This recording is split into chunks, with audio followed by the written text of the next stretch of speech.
ओम देहि सौभाग्यमारोग्यम देहि मे परमं सुखम रूपम देहि जयम देहि यशो देहि दुसो जहि। सर्वेपि छात्राः धन्यवादाः यत्ते समयेन अत्र आगच्छन्ति आत्मानं च अस्मिन् गणे नियोजयन्ति पठनार्थम्। एतावता पूर्वमेव सर्वेषां कृते धन्यवादं व्याहरामि। अनन्तरं यथा भवन्तः जानन्ति यद् इदानीं कारकप्रकरणस्य सप्तमी कारकप्रकरणं प्रचलति। तस्मिन् सप्तमी कारकप्रकरणेपि यद्वार्तिकं विद्यते यद् निमित्तात् कर्मयोगे निमित्तात् कर्मयोगे इति अनुशासनादारभ्य इति वार्तिकादारभ्य एव अत्र अद्य पाठः प्रचलिष्यति। अतः साक्षात् स्वकीयं विषयमेव उपस्थापयामि भूमिका मंतरेणैव। तत्र निमित्तात् कर्मयोगे योगः संबंधः संबंधार्थकात् युजिर योगे इत्यस्मात् धातोः घञ् प्रत्यये कृते सति योगः इति शब्दः निष्पद्यते। सप्तम्याः एकवचने योगे इति भवति। तो योगे संबंधे केन सह संबंधे तो कर्मणा सह संबंधे। कर्मणा सह यदा संबंधः भवति तदा सप्तमी विभक्ति भवति। किंतु जिज्ञासा जायते यद् कर्मणा सह कस्य संबंधः भवति कस्माच्च सप्तमी विभक्तिः तदा उपात्तं यद् निमित्त इति। अर्थात् निमित्तवाचकस्य पदस्य यदा कर्मणा सह संबंधः जायते तदा निमित्तवाचकात् पदात् सप्तमी विभक्ति भवति। उदाहरणानि तु आगमिष्यन्त्येव, किन्तु एतद् पूर्वम् इदं ज्ञातव्यं यदत्र निमित्तपदेन कस्य ग्रहणं। यतोहि व्याकरणे किं भवति यद् निमित्तपदवाच्यः हेतुः अपि भवति, निमित्तपदवाच्यः लक्षणमपि भवति, अथ च निमित्तपदवाच्यः कारणमपि भवति। यथा भवन्तः विचारयन्तु यद् अनुर्लक्षणे इत्यस्मिन् सूत्रे सिद्धान्तकौमुदीकारेणैव लिखितं यद् हेतौ इत्यनेन सूत्रेण तृतीया प्राप्ता, किन्तु कर्मलक्षणसंज्ञा अनोः इत्यस्य कर्मलक्षणसंज्ञायाः संजातत्वात् कर्मप्रवचने युक्ते द्वितीया इत्यनेन सूत्रेण द्वितीया भवति। तर्हि अनुर्लक्षणे इत्यनेन सूत्रेण लक्ष्यलक्षणभावरूपसम्बन्धद्योत्ते अनोः कर्मप्रवचनी संज्ञा विधीयते। तत्र हेतौ इति सूत्रस्य प्राप्तिः कथं भवितुमर्हति यतोहि यावत् समानविषयता न भवति तावत् उत्सर्गशास्त्रस्य प्राप्तिः अन्यत्र स्थले नैव भवितुमर्हति। अतः हेतुपदवाच्यः यदि लक्षणं न भवितुमर्हति चेत् तदा अनुर्लक्षणे इति सूत्रविषयतायां हेतौ इति सूत्रस्य प्राप्तिः कदापि न भवितुमर्हति। किन्तु सिद्धान्तकौमुदीकारेण लिखितं तत्र यद् परामपि हेतौ तृतीया अनेन बाध्यते। एवमेव अस्मिन्नपि वार्तिके लिखितं निमित्तं हि फलं विवक्षितं। तत्र एवं रीत्या हेतुपदवाच्यः करणमपि भवति, हेतुपदवाच्यः निमित्तमपि भवति, निमित्तपदवाच्यः हेतुरपि भवति, निमित्तपदवाच्यः करणमपि भवति, निमित्तपदवाच्यः लक्षणमपि भवति। कथं भवति इति पूर्वं चिन्तयन्तु। करणं किं भवति कारणं किं भवति करणमेव कारणं कारणत्वे नियतकार्यज्ञापकता विद्यते। कारणत्वे नियतकार्यज्ञापकत्वम् अस्ति। यच्च कारणं भवति तच्च कारणं कार्यं नियतरूपेण नियतव्यापकरूपेण कार्यं ज्ञापयति। अतः यद् कारणं तस्मिन्नपि ज्ञापकता विद्यते। अथ च यद् लक्षणं भवति तस्मिन् लक्षणेपि ज्ञापकता भवति। यतोहि लक्षणं ज्ञापकम, लक्षणम चिन्हम, चिन्हम ज्ञापकम। तो एवं रीत्या यथा कारणे कार्यनियत ज्ञापकता तथैव लक्षणेपि लक्ष्य नियत ज्ञापकता विद्यते। एवमेव यह हेतुः भवति तदपि यह हेतुः सह हेतुः अपि ज्ञापकं भवति। एवं यतोहि पर्वतो वह्निमान् धूमात् इत्यत्र धूमः हेतुपदवाच्यः, वह्नेः ज्ञापकः, वह्नेः अनुमापकः। एवं रीत्या ज्ञापकत्वात् निमित्तपदवाच्यः हेतुः अपि, निमित्तपदवाच्यः कारणमपि, निमित्तपदवाच्यः लक्षणमपि। तर्हि अत्र निमित्तपदेन किं गृह्यते? निमित्तपदेन कारणं गृह्यते, निमित्तपदेन लक्षणं गृह्यते, निमित्तपदेन वा हेतुः गृह्यते इति प्रश्नत्रयं मनसि आगच्छति।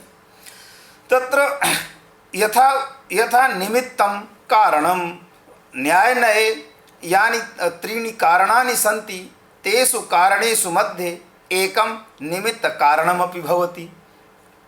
एवं रीत्या विचारणीयः यदस्मिन् वार्तिके निमित्तपदवाच्यः कः। एतद् निर्णयात् पूर्वम् इदं निर्धारणीयम्, इदं विचारणीयं यद् वस्तुतः स्थूलदृष्ट्या कारण हेतु लक्षण लक्षणानां मध्ये ऐक्यं प्रतिभाति, लेकिन वस्तुतः ऐक्यं नास्ति। तत्र उक्तं भगवता भर्तृहरिणा यद् द्रव्यादि विषयो हेतुः कारणं नियतक्रियं, तत्र कारणमपि क्वचित् पाठः विद्यते। तो द्रव्यादि विषयो हेतुः कारणं नियतक्रियम् अनाश्रिते तु व्यापारे निमित्तं हेतुरुच्यते इति। निमित्त हेतु निमित्तयोः मध्ये अयं भेदः भवति। कारणं नियतक्रियं, यद् कारणं भवति तद् नियतक्रियम्, अर्थात् कारणं तदेव भवति यः सर्वदा व्यापारवान् भवति। यः व्यापारवान् नास्ति तद् कारणपदवाच्यमपि न भवितुमर्हति। किन्तु हेतुः निर्व्यापारवान् अपि भवति, सव्यापारवान् अपि भवति। हेतुपदवाच्यं यद् भवति तद् हेतुपदवाच्यं निर्व्यापारवान् अपि भवति, सव्यापारवान् अपि भवति। लक्षणमपि हेतुः कथं भवति? तर्हि अनुर्लक्षणे इत्यस्मिन् सूत्रे भगवता भाष्यकारेण उक्तं यद् न हि तदेव लक्षणं यद् पुनर्पुनर्लक्ष्यते, किन्तु तदपि लक्षणं यद् निमित्तत्वाय कल्पते, यद् सकृदपि निमित्तत्वाय कल्पते। तो तदपि लक्षणं यद् सकृदपि निमित्तत्वाय कल्पते, अतः निमित्तपदवाच्यं लक्षणमपि जातं तद्भाष्यरीत्या। तर्हि कारण हेतु कारणयोः मध्ये अयं तु भेदः जातः। यद् यः भेदः स्वयमेव आचार्यभट्टो दीक्षितः प्रतिपादितवान् हेतौ इत्यस्मिन् सूत्रे यद् निर्व्यापारवान् सव्यापारवान् च हेतुः कारणं च सर्वदा सव्यापारवान् एव भवति। अतः हेतु अथ च कारणयोः मध्ये अयं भेदः जातः। सः एव भेदः भर्तृहरिः अपि प्रतिपादितवान् यद् द्रव्यादि विषयो हेतुः कारणं नियतक्रियम् अनाश्रिते तु व्यापारे निमित्तं हेतु उच्यते इति। निमित्त हेतु निमित्तयोरपि मध्ये अयं भेदः जातः। अनाश्रिते तु व्यापारे निमित्तं हेतुरुच्यते। यतोहि हेतौ इत्यस्मिन् सूत्रे कारण हेतु कारणयोः मध्ये यः भेदः प्रतिपादितः तस्मिन् भेदे हेतुपदवाच्यः यद् भवति तद् क्वचित् व्यापारवान् अपि भवति। कारणं सदा व्यापारवान् एव, कारणं सदा व्यापारवद् एव भवति, किन्तु हेतुः कदाचित् व्यापारवान् कदाचित् च निर्व्यापारवान् भवति। किन्तु अनाश्रिते तु व्यापारे निमित्तं हेतुरुच्यते। यः हेतुः कदापि व्यापारवान् नैव भवितुमर्हति एवं भूतः हेतुः निमित्त पदवाच्यः भवति। एवं सति निमित्त पदवाच्यः कारणमपि जातं निमित्त पदवाच्यः अनुर्लक्षणे इति सूत्रभाष्य प्रामाण्यात् हेतुरपि जातं यद तदपि लक्षणं तदपि हेतुः या तदपि लक्षणं यह सकृदपि निमित्तत्वाय कल्पते इत्यादि भाष्य प्रामाण्यात् अथ च निमित्त पदेन हेतुरपि भवति निमित्त पदवाच्यः हेतुरपि भवति। किन्तु हेतु निमित्तयोः मध्ये अपि हेतु निमित्तयोरपि मध्ये अयं भेदः यथा कारण हेतु कारणयोर्मध्ये अयं भेदः यद् कारणं नियतक्रियं सर्वदा व्यापारवद् भवति किन्तु हेतुः कदाचित् व्यापारवत् कदाचित् निर्व्यापारवान्। किन्तु निमित्तं व्याकरणे यद् निमित्तं तद् सर्वदा निर्व्यापारवान् एव निर्व्यापारवदेव भवति। अतएव उक्तं यद् अनाश्रिते तु व्यापारे निमित्तं हेतुरुच्यते इति अयं भेदः हेतु निमित्त अथ हेतु निमित्त कारण लक्षण एतेषां मध्ये अयं भेदः कृतः वर्तते। एवं रीत्या अत्र निमित्तं न कारणम् अस्मिन् वार्तिके निमित्त पदात् कारणं न ग्राह्यं। तत्र कारणं किमस्ति यद् कारणं तदेव भवति यत् कार्याव्यवहित प्राक्क्षणावच्छेदेन वृत्तिता यस्य भवति। कारणं तु तदेव यद् कार्याव्यवहित प्राक्क्षणावच्छेदेन वृत्तित्वं। यद्यपि चर्मणि द्वीपिनं हन्ति इत्यत्र द्वीपिनः अव्यवहित प्रागेव चर्म विद्यते। चर्म तो कारणं भवितुमर्हति किन्तु तदपि न कारणं किन्तु निमित्तं। यतोहि चर्म उद्दिश्य हननस्य नैव विधानं किन्तु इच्छया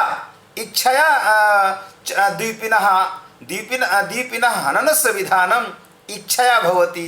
एवंच इच्छया अन्यथा सिद्धत्वात् चर्म इति कारणपदवाच्यं नैव भवितुमर्हति इति निमित्त पदेन कस्य ग्रहणम् इति व्याख्यानं जातम्। अनन्तरं उदाहरण माध्यमेन उदाहरणे स्पष्टं भविष्यति यद् का विभक्तिः पूर्वं प्राप्ता आसीत् यां विभक्तिं प्रबाध्य अत्र सप्तमी विभक्तिः कृता।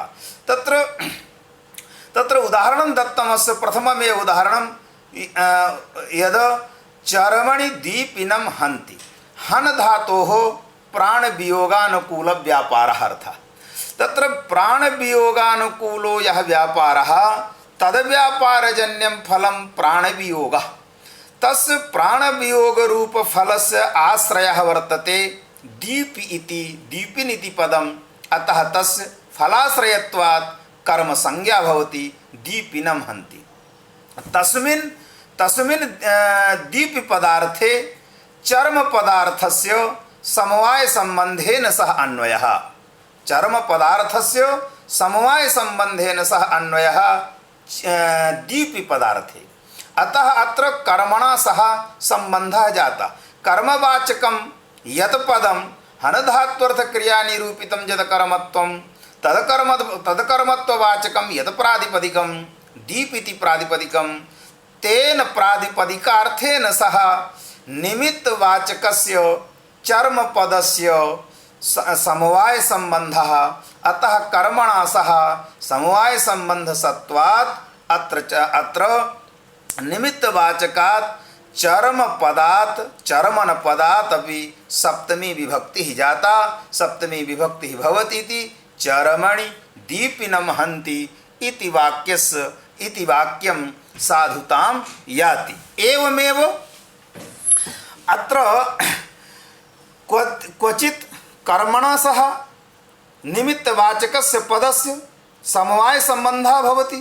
अथ च क्वचित् निमित्तवाचकस्य पदस्य कर्मणा सह संयोग संबंधः भवति। न हि सर्वत्र समवाय संबंधः नहि वा सर्वत्र संयोग संबंधः क्वचित् भवति संयोग संबंधः क्वचिच्च भवति समवाय संबंधः। चर्मणि दीपिनं हन्ति यद् उदाहरणं विद्यते तत्र धात्वर्थ व्यापारजन्यं यद् फलं तत्फलस्य यः आश्रयः दीपीति दीपिनी पदार्थे चर्म निमित्तवाचकस्य चर्मपदस्य समवाय संबंधः वर्तते। अग्रिमे यानि उदाहरणानि आगच्छन्ति तेषु उदाहरणेषु न समवाय संबंधः किंतु संयोग संबंधः। एवं रीत्या कर्मणा सह कदाचित् संयोग संबंधे कदाचित् च समवाय संबंधे भवति निमित्तवाचकात् सप्तमी विभक्तिः चर्मणि दीपिनं हन्ति। अत्र का विभक्तिः प्राप्ता आसीत् चर्मवाचकात् पदात् येन कारणेन अत्र अनेन अनुशासनेन सप्तमी विभक्तिः अनुशासिता सप्तमी विभक्तिः जाता। तत्र कारणद्वयं प्रतिपादितं विद्यते। यद् एकं तु कारणं वैयाकरणनिकाये विद्यते निमित्तं हि फलं। हेतौ इत्यस्मिन् सूत्रेपि उक्तम् अध्ययनेन वसति इत्यत्र अध्ययन पदात् तृतीया संपादनाय अध्ययन पदस्य तृतीया प्रकृतित्व बोधनाय तत्रापि उक्तं हेतुरिहि फलम्। तो अत्र निमित्तं हि फलं तत्र उक्तं हेतुरिहि फलम्। अतः यतः निमित्तपदवाच्यः हेतुः अपि भवति अथ च हेतुः अपि फलं भवति। अत्र फलं किमस्ति चर्मलाभेक्षा एव फलं। हननस्य यद् उद्देश्यं तब तस्य उद्देश्यमस्ति चर्मलाभेक्षा। यतोहि यावद् इच्छा न भवति तावद् कार्ये प्रवृत्तिः न जायते। कारणमस्ति अस्ति जानाति इच्छति यतते इति नियमः अस्ति अथ च जानाति इच्छति यतते एवमस्ति क्रमः। पूर्वम् अस्ति अनन्तरं जानाति अनन्तरं यदा ज्ञानं भवति तदा इच्छति यदा इच्छति तदा तस्यां क्रियायां तद्वस्तु प्राप्त्यर्थं प्रवृत्तिः भवति। एवं रीत्या